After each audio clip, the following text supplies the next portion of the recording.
Son las 8 de la mañana con 32 minutos. Está usted en Exitosa Domingo. Hoy estamos 10 de junio, estamos ya entrando a la primera quincena del sexto mes del año y el tiempo va pasando. Las horas siguen en aumento, como también los casos de violaciones, los casos de feminicidios que se terminan perpetrando aquí en nuestro país.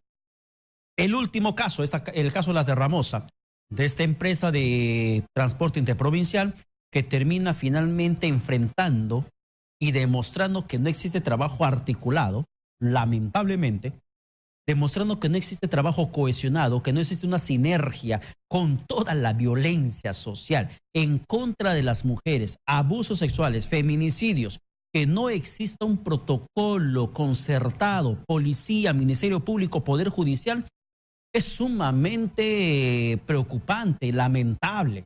Es hartamente lamentable. No me cabe en la cabeza cómo es posible que con todo esto que viven las mujeres del país, nuestras hermanas, nuestras hijas, nuestras amigas, las amigas de las amigas y todas las mujeres que podamos conocer o no conocer, están expuestas al sistema, no solamente a los abusadores, no solamente a los violentadores, a los asesinos feminicidas, también están expuestas al sistema precario de protección de víctimas que debería existir en nuestro país. El caso de la Terramosa es el acabose de este problema, porque hay una víctima que denuncia abuso sexual, llega a la comisaría y los abusadores plenamente identificados y que terminan aceptando el hecho sexual, aunque digan que no es violación, pero hay la versión de una víctima que dice: me han drogado, me han dopado, he sido víctima de abuso, y que no existe un protocolo establecido entre policía, Ministerio Público y Poder Judicial para que puedan encauzar este problema en particular, porque de por medio está la víctima que necesita atención y protección. Y ahora estamos discutiendo quién tenía la culpa, si la policía o la fiscalía. Pero ¿cuánto tiene que ver en esto la sociedad? Una vez más caemos en el mismo cuento. ¿Cuánto tiene que ver esto la cultura, la población, nosotros como sociedad, como parte del Estado, como parte de la nación? ¿Cuánto es lo que podríamos hacer? ¿Cuánta competencia, cuánto es lo que afecta el problema social a nivel de autoridades públicas? Y para conversar un poco sobre esto, amigos, amigas, estamos aquí en los estudios con Claudio Genaro, Guillén Albán, quien es sociólogo especialista en poblaciones en vulnerabilidad. El tema: violaciones y feminicidios, peligro latente contra las mujeres. Señor Guillén. Bien, gracias, buenos días. En realidad sí, este es un tema que nos preocupa a todos como sociedad, como tú bien acabas de señalar. Sin embargo, en las respuestas que la sociedad da, históricamente está visto que son respuestas desarticuladas. El caso de la señorita que recientemente ha sido violada en un bus muestra que efectivamente pues no existe una respuesta del Estado frente al problema, una respuesta en conjunto, articulada, donde todas las autoridades en un mismo momento estén convencidas de la necesidad que se tiene de atender. Pero aquí pues también hay un tema que a mí en lo particular me preocupa y supongo que al común de las personas también nos da vueltas en la cabeza, ¿no? ¿Basta solo la atención o también hay que hacer prevención? Y aquí tú coincidirás con, al igual que yo, la respuesta de la sociedad, del Estado, siempre ha sido la atención cuando ya existe el problema. El delito cometido. Efectivamente. Más no el delito a prevenir. Ocurre, como tú señalas, cuando hay delito, vamos a aumentar la drasticidad de las penas, vamos a la pena de muerte, modifiquemos los códigos, pero ¿y el tema del delito cuando no ocurrió? Todos nos olvidamos de eso. Pero podemos estar hablando que eso incluso salió una sociedad en cierto punto enferma, señor Guillén, y es producto de esa sociedad aparentemente enferma, es de donde salen los fiscales, los policías, las autoridades que hoy están al frente y que tienen el rol o la facultad de tomar decisiones. Pero si están saliendo de una sociedad enferma, ¿qué decisiones van a tomar? Eso es lo que estamos percibiendo ahora mismo. Sí, pues en eso, mira, hace algún tiempo, años atrás, tú recuerdas cuando estábamos con el tema del fenómeno de la violencia política, el terrorismo en boga, todos señalábamos que la violencia era estructural. y se decía que era hasta cierto punto natural a la persona. Pero acá hay un nuevo debate, ¿la violencia es normal o es natural? En realidad no es natural, está sí, pero no está flotando en el espacio. Ocurre que nosotros estamos normalizando las situaciones y las estamos dejando pasar como si realmente fueran parte de nuestra identidad como peruanos, por decirlo de alguna manera. Mira, Nos estamos acostumbrando a nos este estamos clima. acostumbrando al tema, ¿no? Tú ves un acto de violencia y si no es tu familia no te preocupa, no te preocupa. Tú puedes observar que a una persona la están agrediendo en la calle y ¿qué es lo que haces? Cruzas la pista. Porque no es nada tuyo, no te preocupa, es algo No es tu tema. normal, no es tu tema, efectivamente. Y eso es un tema que también, pues, al hablar que es un problema que es natural a la sociedad en la que vivimos, efectivamente tenemos que reconocer, equivocado o no, que existe una tesis que dice que es una enfermedad. Hablamos de una patología social en la cual la violencia y los hechos de violencia ya nos ganaron y todos, en alguna u otra forma, creemos que es natural que los padres peguen a los niños, que los hijos le peguen a los hermanos, que los hermanos le peguen al perro, que el padre le pegue a la mamá, que la mamá le pegue a la vecina, que el fiscal mire a la mujer que violan y no diga nada, que el juez diga, ya pues la violaron, ¿qué voy a hacer? Que vayan los victimarios a su casa a descansar. Claro, estamos viviendo una situación ya de impunidad ante situaciones de violencia que se desatan, pero que inician desde la infancia. Cuando usted, por ejemplo, menciona que no decimos nada con un niño, le patea a un perro, le pega a un animal, una mascota de la casa, consideramos que está bien, no hay ningún problema, es un animal que no siente. Sin embargo, esa violencia en pequeñita que podamos ver dentro de casa termina haciéndose mucho más grande mañana más tarde. Mira, aquí yo te cuento, en las redes sociales, hará 3, 4 días, una madre publica un video donde le obsequia un cachorrito a su hijo, un Ya. niño de 3, 4 años, y el niño agarra, somete a violencia y tortura a este animalito. Y la respuesta de la madre es la risa. Vaya. Y lo cuelga a la red. Afortunadamente, algunas personas pues se pronunciaron en contra de este hecho y señalaron que esa persona estaba haciendo pues un agresor futuro. Exactamente, eso es lo que estamos diciendo. O sea, algo pequeño que puede ser dentro de la casa, la familia, la agresión a la mascota. Si eso no se corrige en niños, termina traduciéndose un hecho de violencia mañana más tarde a nivel global y de mayor magnitud.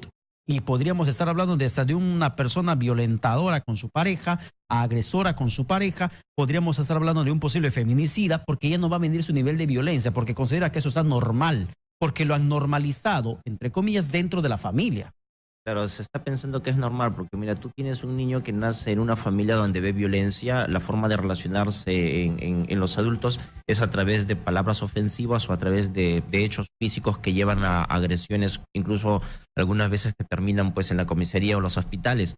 Y el niño aprende aquí toda una cultura de cómo responder frente a los estímulos de las demás personas y aprende una forma muy directa de cómo responder frente a la pareja, ¿Ya? a la enamorada, a la conviviente, a la esposa y algunas veces incluso en relación a la madre, ¿no? Entonces, esto se está alentando desde la propia familia y es un tema que no se está atendiendo suficientemente. Tú tienes hoy día, producto del lamentable caso de Avi Agreda, que nuevamente se dice hay que fortalecer las estrategias de atención a las personas que han sufrido violencia. Va a haber más en las comisarías, va a haber más en otros espacios. Pero la pregunta que nos hemos hecho muchas personas es si es realmente Avi, la persona que falleció, en este momento necesita de un CEN o quizá lo necesitaba ayer cuando todavía estaba viva. Por ejemplo, ayer respecto a este caso que usted me menciona, tomando el tema de Ivy, que en su momento ella se conocía que ella había denunciado precisamente, ella había compartido con su entorno amical, familiar sobre esta situación de violencia que estaba viviendo. Pero el día de ayer en el tema de la Terramosa, se conoció otra vez el Estado atacando la consecuencia y no previniendo, ni siquiera cuando vemos el tema de la disputa entre Ministerio Público, Policía, poniéndose de acuerdo o mostrando desacuerdos en un protocolo que no existe, lo que el Ministerio de la Mujer, lo único que termina haciendo es decir, vamos a darle respaldo legal O psicológico. o psicológico. Listo, ahí termina su participación al Ministerio. Una vez más, el Ministerio atacando el problema ya cometido y no previniéndolo. Ese es un problema latente y que permite incrementar las cifras de violencia hacia las mujeres en el país. Mira, a propósito de lo que señalas, yo quisiera recordar a ti y a la audiencia, hace algún tiempo tuvimos una adolescente de 16 años que ingresó a una discoteca y producto de ello falleció en el departamento de una persona pública. La respuesta en ese momento fue... El caso de la voleibolista. De la voleibolista, efectivamente. ¿Ya? La respuesta fue clausurar la discoteca. Pero el problema es qué se hizo para que la joven no llegue a la discoteca a esa hora de la noche. Entonces aquí es un tema que nos devuelve algo esencial, nos devuelve el tema de familia. Pero eso no sería poner un contexto a la víctima, un contexto de culpa propia que tendría que asumir. No, porque si nosotros decimos que una cosa es la exposición al peligro, que es una realidad, porque tú cruzas la pista y tienes peligro que te atropelle un carro, tu esposa va por la calle y existe el peligro de que una persona le diga algo que no es propio. El peligro está, lo que ocurre es la prevención. ¿Qué pasó en la estructura familiar desde muy temprano? O sea, ¿dónde se enseñó la conducta de autoprotección?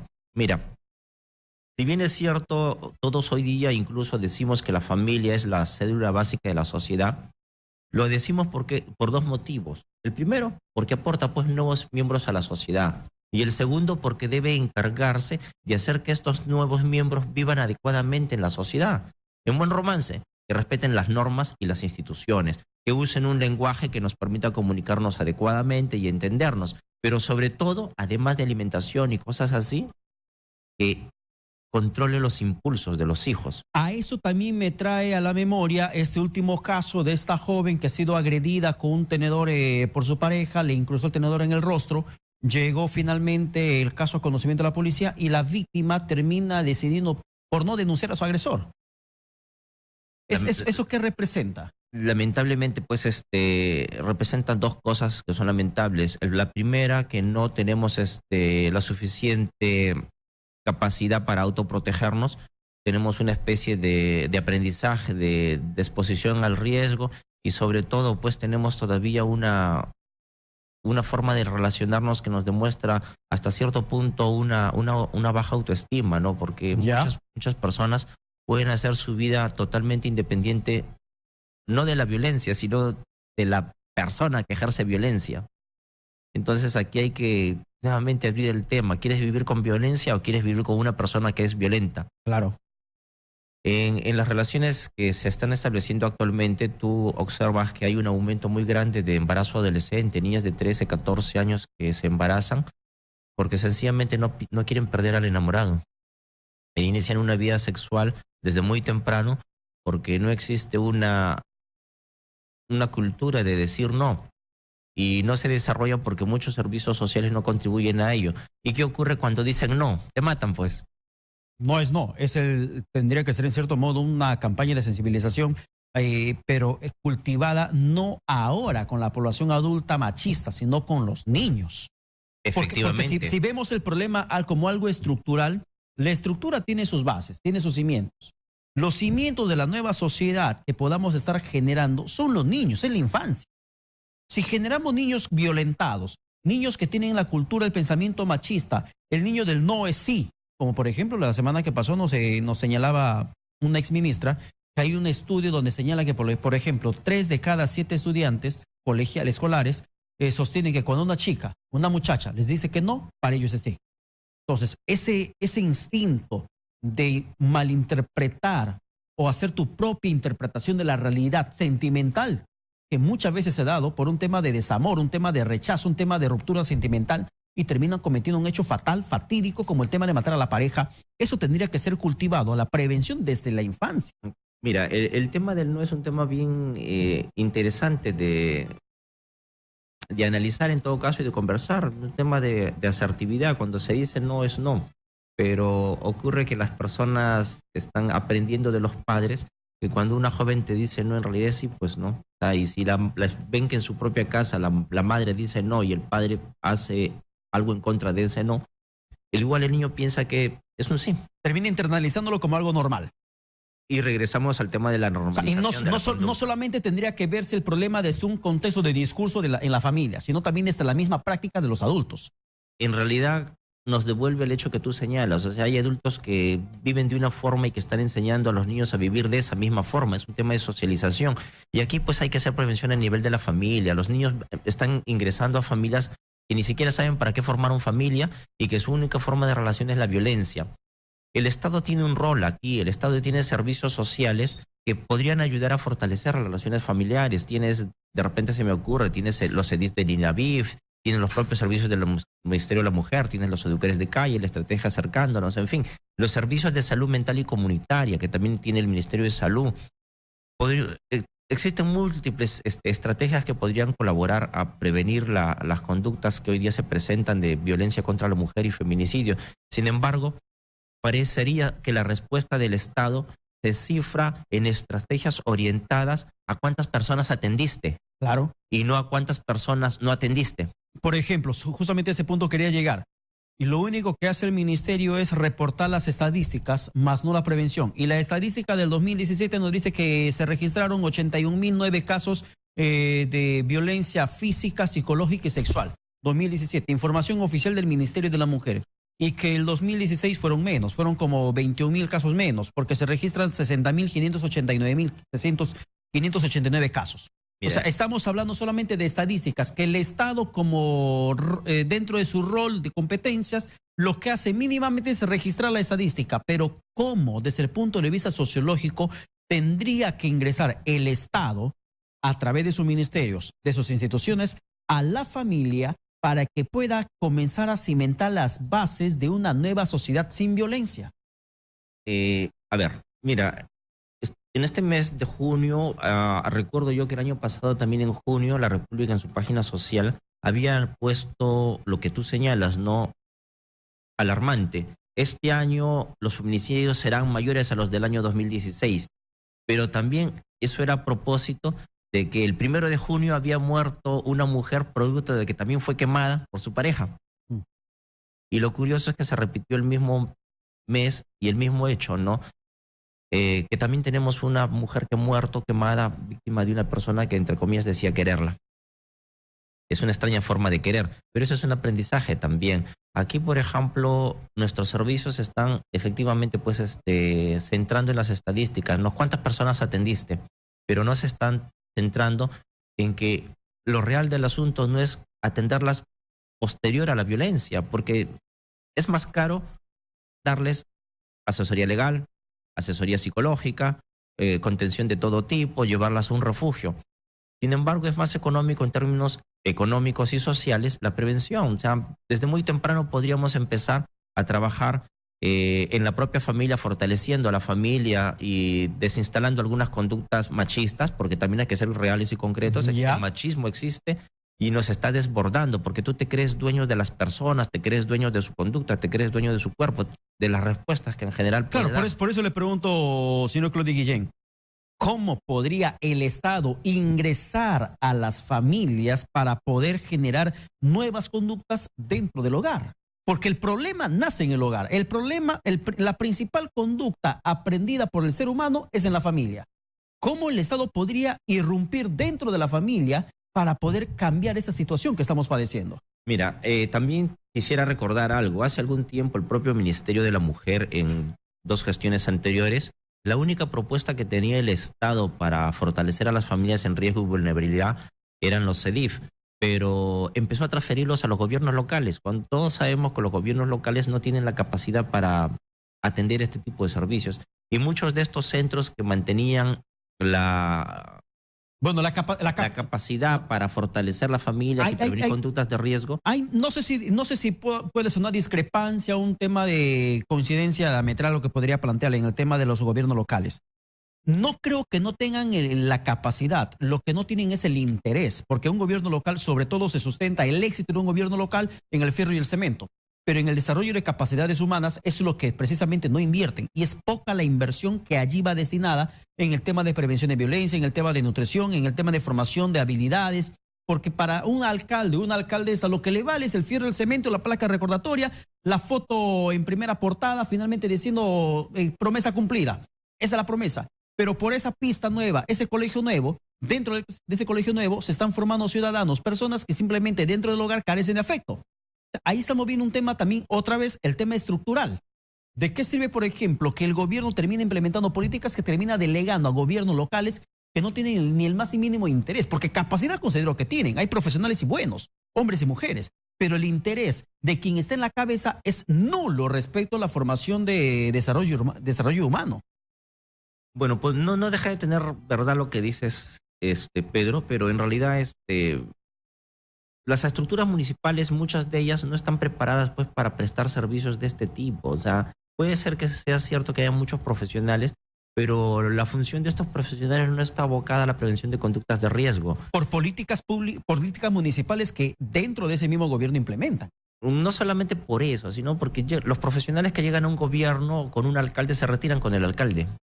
Entonces su interés no es lo que va a pasar mañana. Su interés es que en ese momento la imagen del alcalde no se deteriore. Mira, me remito nuevamente al tema de los CEDIF, sin ir muy lejos. En el Callao, el INAVIF transfirió el CEDIF Dulanto al gobierno regional del Callao y hoy día es un comedor popular. La estrategia preventiva promocional ya no existe.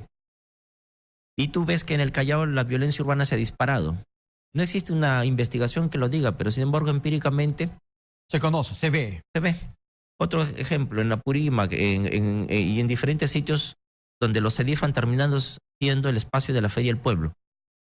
Y se pierde la propuesta preventiva promocional. Sería importante en este momento que el Ministerio de la Mujer revise si esa transferencia de los CEDIF a los gobiernos locales ha sido adecuada y en todo caso que regresen para fortalecer una estrategia de prevención, porque en este momento se necesita fortalecer a la familia. Ya no podemos seguir pues lamentando muertes de más Ágredas, ya no podemos seguir lamentando más muertes de Santuzas, de María, de Juanas. Este momento es un momento en que debemos prevenir y prevenir desde la familia, desde muy temprano. Hoy día se dice que la estrategia de prevención de la violencia va a ser a través de la escuela, pero tampoco pues es una respuesta correcta. Claro, pero ahí es donde yo llego una vez más a la interrogante. ¿Cómo hacer que el Estado termine ingresando a las familias? La escuela podría ser un puente, podría ser un canal, pero ¿de qué manera efectivizar la intervención del Estado a través de las escuelas para que la futura sociedad que estamos formando con nuevos ciudadanos mayores de edad puede ser diferente a la que estamos ahora? Antes que me acote algo más,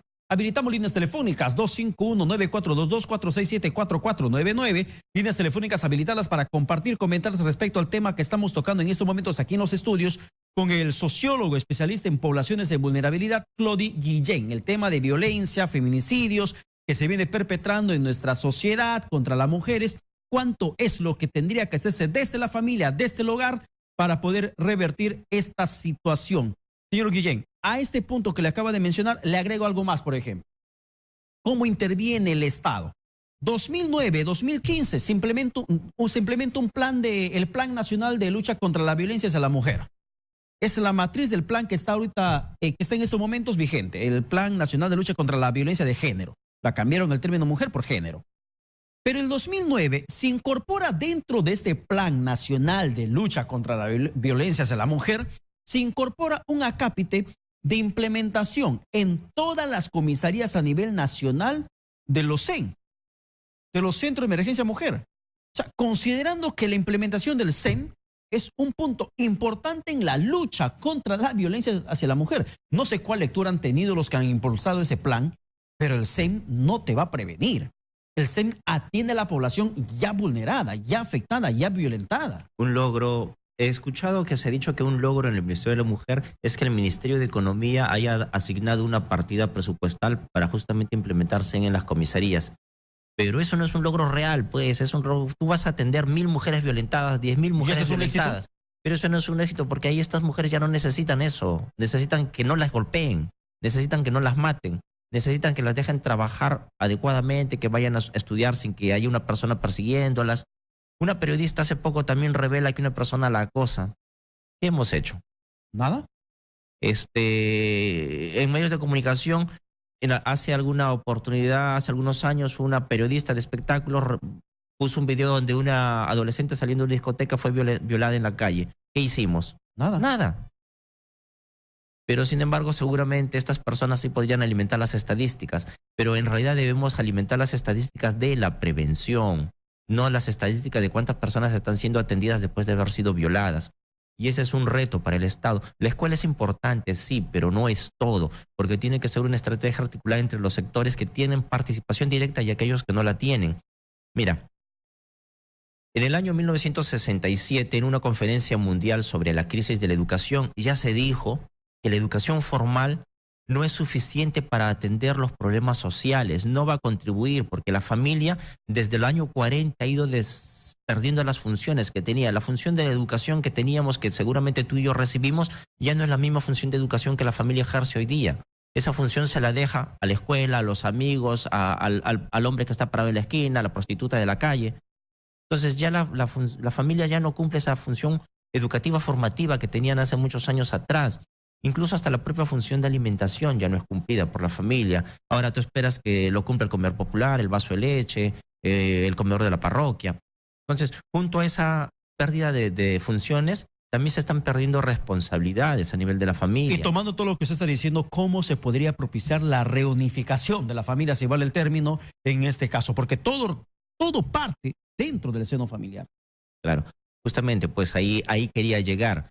Si la sociedad está detectando que existen problemas que no puede solucionar con las estructuras ya hechas, las estructuras formales educativas y de repente del Ministerio Público, es el momento de mirar la prevención a través de estructuras que el Estado mismo cree para atender. Por ejemplo, tenemos los grupos de educadores sociales, de educadores de calle, los educadores comunitarios, que son personas que se acercan a la comunidad, no esperan que la persona llegue a buscarlos a una posta, pues, o a un consultorio de una parroquia. Estas personas van a la calle y buscan a las personas que, entre comillas, se encuentran en riesgo y los insertan en estrategias de prevención. Y no es que a mí se me ocurra, son estrategias que funcionan en Brasil, en Ecuador, en Colombia, en España. A nivel de todo el mundo existe la educación de calle, la educación social. Y estas estrategias ayudan, pues, a prevenir conductas de riesgo. Lamentablemente, pues, el Perú en este momento es uno de los países que tiene a nivel de América la mayor cantidad de hechos en contra de la mujer, hechos violentos en contra de las mujeres, hechos de feminicidio. Somos uno de los primeros países a nivel del mundo en violaciones. El Estado es mucho lo que está implementando, pero poco lo que está haciendo, en conclusión. Mira, si tú tuvieras... Porque te puede implementar normas, leyes, planes, programas, lo que sea, pero es poco lo que es que en realidad las normas y las leyes o las sanciones en todo caso te ayudan o te sirven cuando ya se produjo el problema. Pero yo no quisiera lamentar pues que a mi hija la maten. Me gustaría que mi hija se inserte en una estructura donde ella participe con otras adolescentes y aprenda que entre todas y todos nos vamos a proteger. Y que si hubiera una persona que ejerce violencia sobre ella, tiene la obligación de ir a denunciarlo. Y que la persona que la reciba la denuncia en la comisaría tiene la obligación de atender en ese momento, independientemente si la agresión se produjo en Nazca o se produjo en Piura. Es que ahí hay un tema sumamente bastante cuestionado, porque mientras se hacía campaña en su momento, y con eso vamos a la pausa, terminamos la entrevista, señor Guillén, mientras se hacía hace muchos años campaña para que las mujeres víctimas de violencia denuncien, se logra incrementar el número de denuncias, se logra visibilizar los casos de violencia, pero terminas chocándote o las víctimas se terminan chocando contra un Estado indiferente. Un Estado que no estaba preparado para ese incremento de denuncias de violencia sexual, violencia físico-psicológica. Un Estado que no estaba preparado para atender a las mujeres y que muchas veces terminan hasta justificando la agresión sufrida. Es que hay que entender que nosotros hemos vivido en un contexto donde el hecho de violencia contra la mujer tiene dos vertientes, una vertiente pública y una vertiente privada. La violencia privada es una violencia que se ha ejercido históricamente, pero que en algún momento debe cambiar. La violencia pública es lo que ahora estamos viendo, pues no, cosas que ya llegaron a los medios de comunicación y no tenemos respuesta. ¿Por qué? Porque el juez, el fiscal, el psicólogo, también es producto de la violencia. Sí, con el accionar y la falta de cohesión de esfuerzos para que se pueda cambiar la situación. Señor Clody Guillén, muchísimas gracias. Gracias a ustedes por haberme invitado. Bien, ha sido la entrevista con el sociólogo especialista en poblaciones de vulnerabilidad, Clody Genaro Guillén Albán. Importantísimo su aporte, sobre todo consideramos que es un tema de familia, un tema de hogar que se tiene que reestructurar y sobre todo si vamos a enseñar algo a los niños, a las niñas, como adultos, practiquemos primero con el ejemplo y que el ejemplo nuestro sea aprendiendo por los hijos en la familia. Vamos a la pausa, volvemos con más.